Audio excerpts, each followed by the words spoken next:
Hello guys, good morning. So magluluto ako ng ng ulam ko, charot. Ng itlog tsaka kamatis.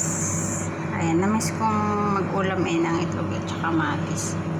Tsaka ito, na to, may paminta na tsaka asin.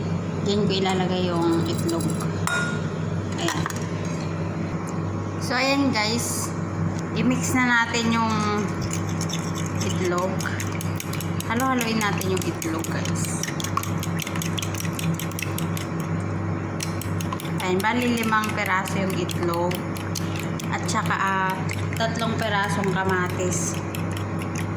So meron na siyang paminta tsaka garlic with salt. Ayan. Tsaka chicken seasonings. So ayan, kailangan natin haluin ng maayos. At saka, unahin natin igisa yung kamatis hanggang madurog. Tsaka natin ilagay yung itlog. So, ayan guys. Ilagay na natin yung palayok dun sa tsaka lagyan ko na ng mantika. Hindi ko na pinainit yung